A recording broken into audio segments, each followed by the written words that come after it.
Hey everybody, it's Jen, and today I'm going to be interviewing Don Costa and seeing how he got into real estate, what his passions are, what he's going to be talking about at the meeting on Monday, and everything else. So let's see here if he will come on.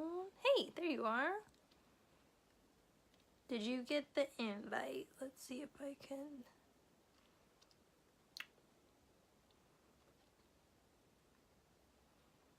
share it. Okay, I know how to do this. Randy's on. What's up, Randy? Dawn, I'm just waiting for you to come on so I can invite you. Randy just did, oh, there you go, a wonderful meeting. It says I'm adding connecting. Hey, Hey, how are you? good, how about you? I'm doing good. I'm doing really good. Thank you so much for hopping on this Facebook Live tonight. I'm excited. Thank you for having me. So you're going to be speaking at the Real Estate Roundtable next Monday. Can you go over a little bit of what your presentation is going to be about, please? I'm going to talk about managing your business from a higher level. A lot of us, we're in our business. We are in the weeds, trying to run it from day to day, running around putting out fires, trying to manage our staff, our team, our marketing, our deals. And, I've been in this since 2003. I lost everything in the crash, rebuilt my business. Oh my gosh. Yeah. So, and I have the blessing of hindsight, right? Of seeing looking back at my business, what was wrong with it, and then recreating it again. A lot of people don't have that opportunity. And so when I rebuilt it, I built it like a real business. And I'm going to talk about that. I'm going to talk about manage your business properly. How to properly manage money, how to properly manage marketing, how to properly manage people, and just really break down manage your business from a high level. So I'm at a point in my business now where I don't go to the properties. I don't see them. I don't really even know what cross streets they're on. I have a team that handles all of that. And basically I'm going to talk about how that happens. Awesome. So everyone's curious, how did you get started in real estate? I got started, so 2003 I got started. That was back when you had infomercials and Right. Carlton sheets and all that. And I wanted to get into real estate for probably a couple years before I started. I circled it and went on to other things and came back and circled it again. The long and the short of it is I was sitting in an interview at a mortgage company, and I was sitting with a gentleman who asked me why I was there. And I told him I wanted to learn the financing side of the business. And that's why I was there. I wanted to learn how the mortgages worked, how the lending worked, and because I wanted to be a real estate investor. And he looked at me and he said, basically, you go out and find the properties, and I'll put the money up. And that relationship didn't exactly work out in a good way. But it got me started. And what happened was a mindset shift. I knew I had the money, or at least I thought I had the money. And so I went out and started trying to get deals. When I realized I was really good at getting deals. And once I realized I was good at getting deals, it was game on. So I started in 2003 knocking pre-foreclosures. I get foreclosure lists and just go door knock all day long. And that's how I got started. That's where it all began. Awesome. So you lost everything in the crash. What made you decide to restart and keep going? So I have an associate's degree, so I don't have a bachelor's. I've been general managers of different companies. I've had my own business. I've had a couple of my own businesses in the past. I was very successful from 03 to 08 as a real estate investor. And so when the market crashed and there were basically, blood on the streets, there was blood on the streets, nobody was able to get a job, right? I mean, and anybody that was hiring, they wanted a bachelor's degree. So I was undereducated or I was overqualified. That's what I kept running into. And I was at a point where I was literally buying gas a gallon at a time with quarters. I'd pull up and I'd just get quarters and I'd buy my gosh. Gallon. Going to the grocery store with the calculator. So I really didn't have a choice. It was like when I finally had to take a look at my situation and the fact that it wasn't getting any better. And I thought real estate was what destroyed me. I was scared to death of real estate. I thought, it's not real, it's not stable. But when I looked in the mirror, the one thing I was good at doing was putting together a deal, identifying a deal, and putting the money together and making it happen. And Nice. with no options, I put an ad on Craigslist looking for someone to back me, a private money lender. And I had 6 people call, and one of them I went and had coffee with, and he basically offered to fund a deal. And I went out and found another deal and started all over again. What I've learned since then is that real estate wasn't what destroyed me. I destroyed myself. Had I been running a real business, when the market crashed, I would have been fine, and I would have cleaned up and made a lot of money. So. Do you know Randy Just? I know of Randy Just. Well, he just wrote, looking forward to seeing you on Monday, Don. Ryan Nickel has indicated you walk on water in the flip world. He speaks very highly of you. Perfect. Yeah, Ryan's my bridge to Randy, and Ryan is a really cool guy. So Ryan probably talks a little bit higher of me than I deserve, but I definitely plan on trying to drop as much knowledge as I can. Cool. What gets you up out of bed in the morning? I like what I do. Some people, they like to play golf, or they like to play Xbox, or they like to shop. I like real estate investing. I like building a business. I like tinkering with it and breaking it and putting it back together. I like that part of it. That excites me. So my work is my hobby.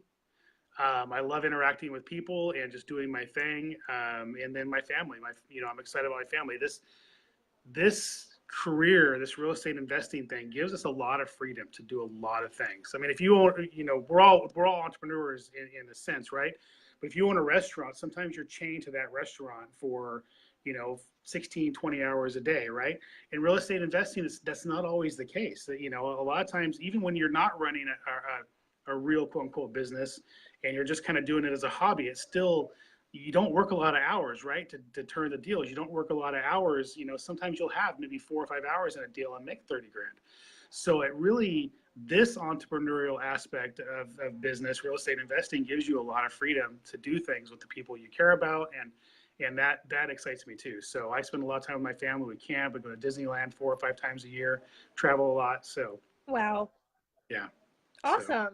Yeah, and I think a lot of people have a motivational factor of family and spending more time with their kids and, being a good husband, being a good wife, and just, right. The fun family vacations. And this is a great way to do it.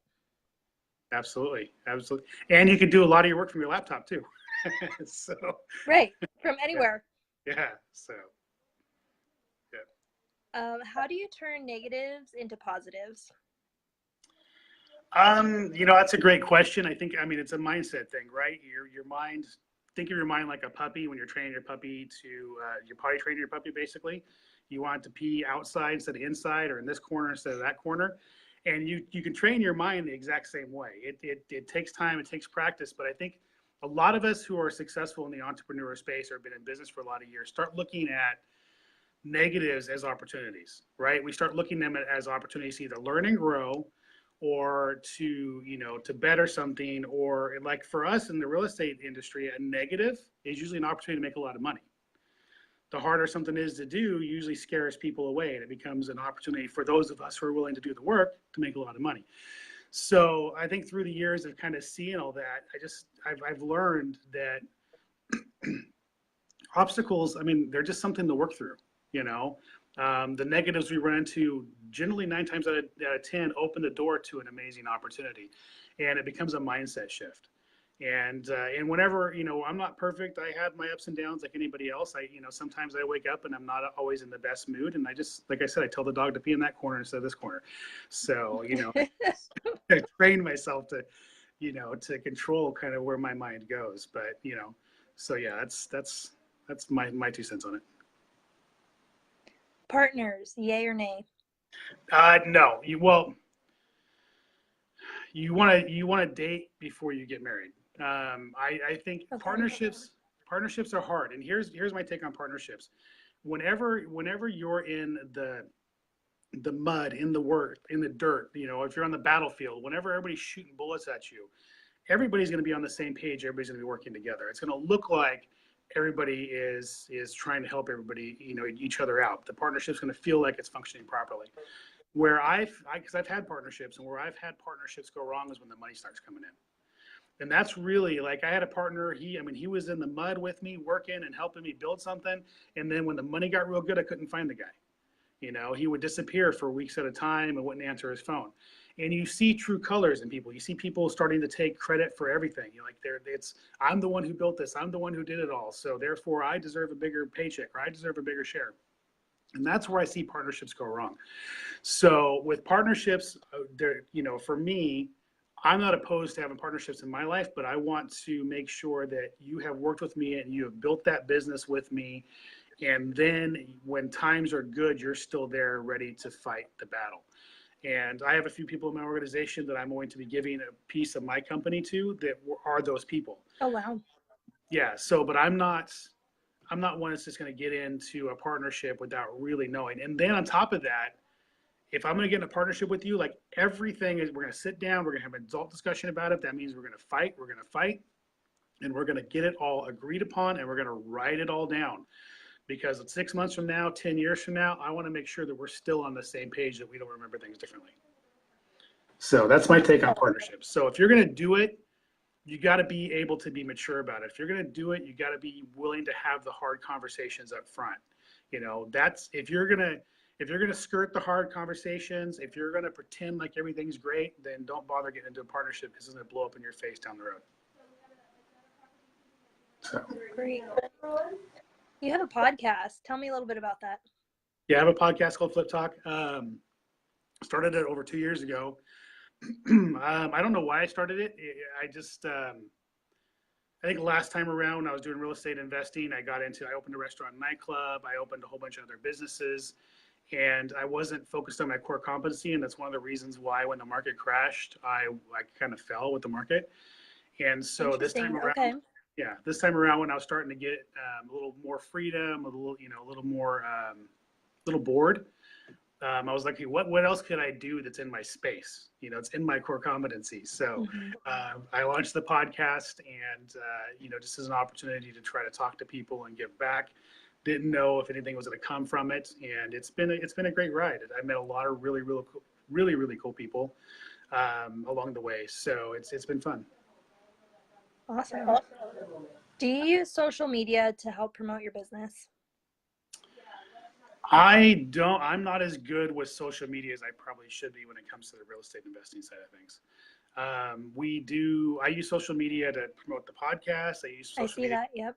A lot of things that I'm doing, but I don't necessarily use it as much to promote my real estate investing business. Part of it, I don't honestly have a good explanation why. I think it's more. I'm ADD, and I very much focus in on certain things until I master them. If not, it becomes a bunch of noise for me, a bunch of shiny objects. And I think that's probably next on, like, we've mastered, high volume direct mail. We've mastered a lot of other marketing channels. So that's probably next on the list, something we're going to tackle. But I want to make sure everything else is dialed in. If you're not tracking, if you don't know your numbers, if you're not tracking what you're doing, if you don't have that stuff dialed in, you're throwing a lot of money away. And so I'm kind of a one step at a time guy. That makes sense. Cool. Yeah. No, totally.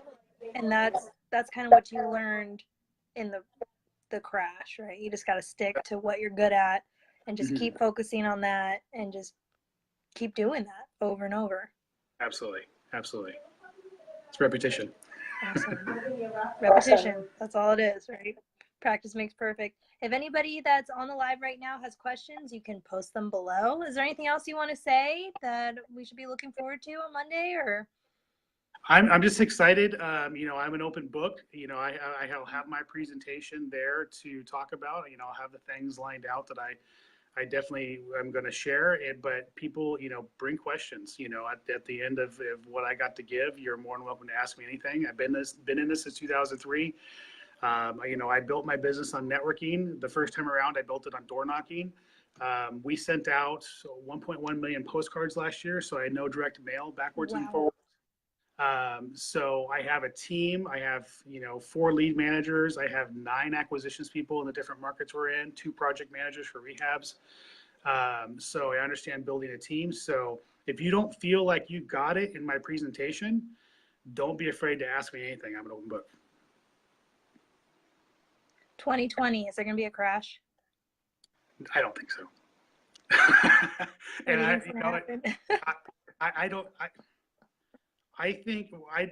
don't think we're going to see a crash like that in our lifetime. Do I think the market's it has softened? Obviously, I'd be a fool if I said it hasn't softened. But I think that there are going to be more market-specific, area-specific issues. I think what we're feeling right now is more so that the first 6 months of last year got really hot, and people started overpricing their properties. And so now we're seeing all these price reductions because people got, I think, a little bit more excited than they should have. And that has made other people a little timid and scared, and they think they can wait it out and get a great deal. So I think there's factors in play that make it feel like things are falling. I don't think it's going to be great, but I don't think it's going to be super, super bad. I think I'm going to play it by ear. I think I'm going to watch the data.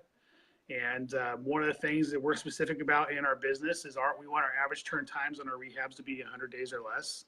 So from check to check, basically we close to close 100 days or less, because we want to be able to react to market changes. And everything we comp, we comp in very, we comp backwards, not forwards. We look at very specific time frames, and we're very real with our numbers. We don't try to square peg round hole. Those are the things we're doing to make sure we're protected as a company. But I don't see the liar loans. I don't see the stated income stuff. I don't see people, I don't see busboys making minimum wage buying a $500,000 house that they shouldn't be buying on a pay option arm, right? I don't see those kind of things where people are using the equity in their home to live and buy boats and trucks right now. All those things we saw pre-crash aren't happening. So if there is something major that's going to happen, it's going to be something that is completely and totally unrelated to the things that made it happen last time in my book. Is there going to be an issue, with the global markets? Is there going to be an issue with China or North Korea? Those things may impact, but I don't know. Maybe I'm a fool, but I just don't see the writing on the wall. There's going to be a major crash. I think people need to be careful with their business. I think there's going to be a dip, but I don't see the writing on the wall that there's going to be a major crash. So, but that's okay. So that's good. Yeah, but I don't have a crystal ball either, and if I did, I wouldn't have lost everything. So I'm watching. Talk to me in 3 months. I might change my mind. Okay. Yeah, it's all data, right? We'll just watch kind of where the data's going. Mm-hmm. We're still selling properties. Randy. Yeah. Yeah. Randy says 1.1 million postcards. Makes sense. Thanks for mentioning it. Yeah, a lot of postcards. So how many flips did you do in 2018? So 2018, we fell just short of 200 properties, and we were 60% flips and about 40% wholesale. So the number would be about 150 flips for the year. So yeah. Those were all in California? Those were all in California. Yeah, we do just south of Sacramento. So basically Modesto down to Bakersfield. We do 6 cities in the Bay. We do some in Orange County right now. And yeah, so pretty much all in California. And how big is your team? We have 14, let's see. We have 2 acquisitions people in virtual markets. We have 5 here, 7. We have 4 lead managers, so that's 11. I have a dispo guy, that's 12. 2 project managers, that's 14. Plus I have an office, so 16. An office manager and her assistant. So 16 people. All right, so you got a team. I have a team.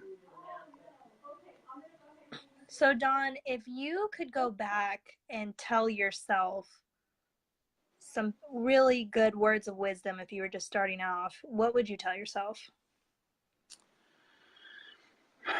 Well, I mean, I could go a lot of different directions with that. One is, see, I already have hindsight, right? So because I lost everything once. One is it doesn't last forever. Markets change and market shift, and you got to pay attention. You don't want to take anything for granted. live with it, live the lifestyle you want, but live within your means. I guess that's more in one thing. But for instance, everything I have, I pay for now. I don't leverage my life. I use private money to fund my business, fund my flips, but I don't leverage my life. And before I was like way over leveraged. And then just basically, it's about people. It's about developing people. Like I've learned this time around to build people into who I need them to be in my organization instead of trying to plug and play everybody and drop all kinds of information on them and hope they succeed. I've learned that I have to take the time and energy to develop them, and that once I've developed them into the people I need them to be, they run my organization for me, and I don't have to worry about it. So Cool. That's great advice. Randy is saying, thanks for sharing. 150 flips. What is the average net profit per flip? Our average net profit for our flips actually range about $40,000. So, and that is actually pretty consistent in our business for the last couple of years. Our wholesales, though, just to throw it out there, our average is about 16,500. So our wholesales didn't quite perform as good, but 2018 was our first year to wholesale, and we weren't wholesalers before 2018, and we did really, really well wholesaling last year. So something that we're definitely taking to another level this year. Awesome. What made you get into wholesaling last year?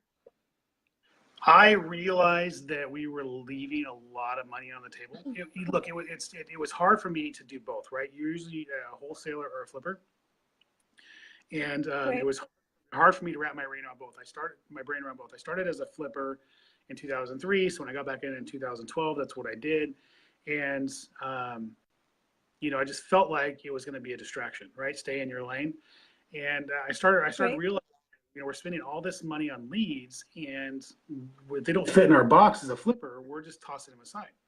And so they're not fitting in our box, we're tossing them aside, but we're looking and we're tracking, and somebody else is buying them. So it makes sense to monetize that lead. What I did is I shifted an individual in my organization to a different seat. I moved him from acquisition to disposition. I felt like his personality was best for that. And I said, if it works, it works. If it doesn't, great. He was luckily the right fit for that role, and he's excelled at it. And we've been able to monetize a lot of stuff that we wouldn't touch as flippers. We would, for our rehab, people are buying for buy and hold, or people have a different model for flipping, and they work for them. And so a lot of the leads that we were throwing away, we're monetizing now.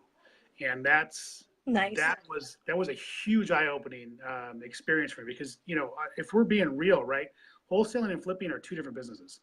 They really are two different businesses, two different thought processes, two different ways of looking at things, and two different exit strategies, obviously. And my biggest fear was, at going into it, was, well, if they have an easy way out, right? If they know that if Justin has a buyer and we're going to make 10 grand as a wholesale, just lock it up.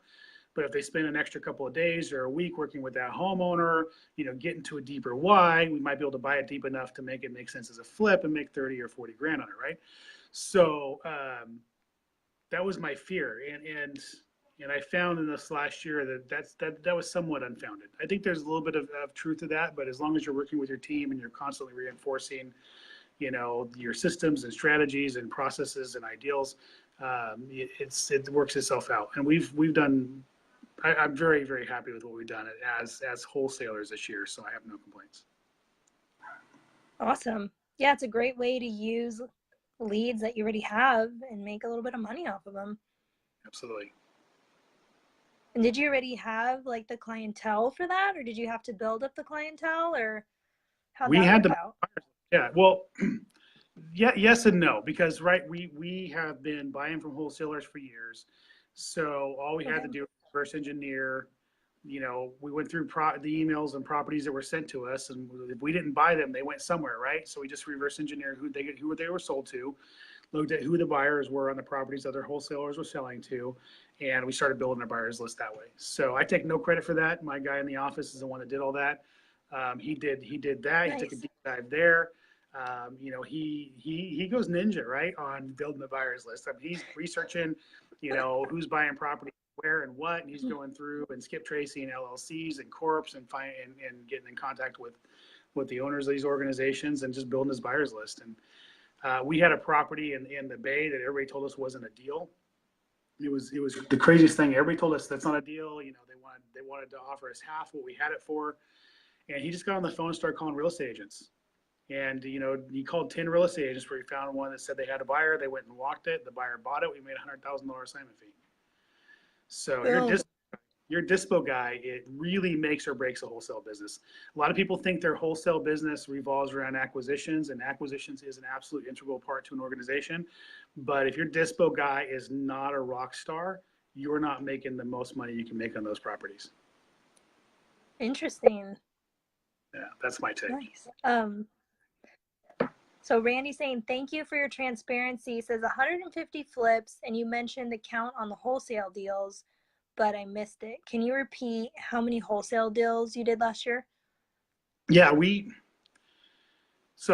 I'm reluctant to say too many numbers, but we fell just shy of 200. The wholesale deals were actually 47 wholesale deals.